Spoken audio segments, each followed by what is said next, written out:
Chapter 10. Can't we just forget about the past mess and start over? My voice rose. Sarah dipped a rug into the bucket and crouched to the floor of the chapel. She moved it back and forth, slowly, deliberately, until she ended up right in front of me again. She stood up, placed her hands on her waist, then lifted one as if to make a point. Her eyes burned, yet she held her silence for a moment. We didn't get that far. Queen and I could never match, I said, lowering my tone. Just get out of my way. I have to finish this mopping, she replied curtly. I trusted you. I never expected you to compare me to Queen. Flirting with every girl you meet seems to make your day. I heard everything, and I'm done with this. The best we can do is remain friends. Let's focus on studies. Her words were firm, final. I felt something sink deep within me. How could she break my trust while holding on to the possibility that I had broken hers? What does that even mean? Trust. It had become just another word, one everyone desires but few are willing to keep. People promise so easily, yet so rarely hold on for long. Does that mean we should never trust anyone too soon? The question followed me as I walked down the corridor toward the boys' dormitory. I had barely reached the end when a group of boys blocked my way.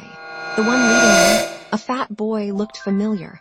I know him, I thought. He approached me like a guje. But boys like him didn't scare me. Not anymore. I felt like I had reached their level, at least in terms of presence. Samuel, can't you just get out of my way? I said, slipping my hands into my pockets as if confidence was all I needed. I heard you're trying to lure Sarah back, Samuel began. I stood still, shoulders raised, saying nothing. I just want to warn you, that's a lost cause. That girl will never come back to you. It's been 3 weeks since the term started. If she doesn't trust you anymore, then let it go, and let trustworthy guys take over, he said, almost proudly. I watched them pass, their sarcastic smiles lingering behind. I won't chase her anymore, I thought. Big boys don't chase, they attract. When I reached the dormitory, I found Jacob rummaging through his suitcase as if searching for something important. He looked unsettled. Did it work? I asked calmly. What do you think? He replied. It has never worked out clearly. Joan is hard to read. What should I do to make her stay? At least you still have hope. For me and Sarah, we're back to just being friends, I said, my eyes falling to the ground. Really? Then it seems I'm the only one still in the game, he said with a faint smile. But I'll drop it soon.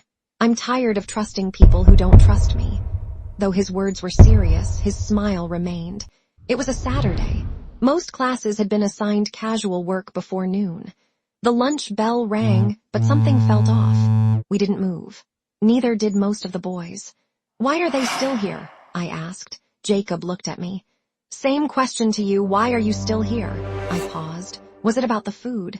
The meals had been poorly cooked for days, or was it something deeper?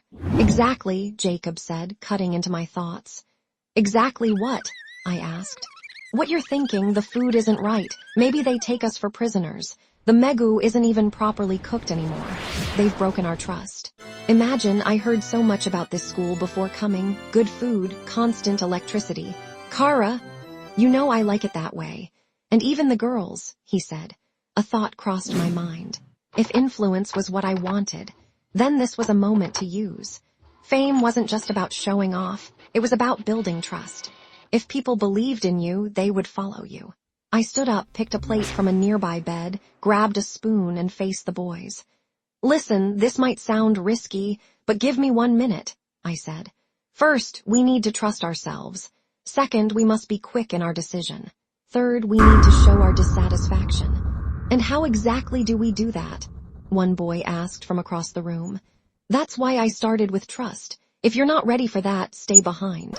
Let others follow me. What began as doubt slowly turned into movement. About 20 boys stood up. Then more joined. Like a wave rising from still water, one stands, then another, then many. Soon, we were moving together. Plates in hand, we walked with quiet determination toward the dining area. We received the food, calmly, without protest, and then poured it out in front of the kitchen. Even those who doubted didn't resist. It felt easier to belong than to stand alone. Who led this? The head teacher demanded as he stormed in. Silence. No one stepped forward. The next day...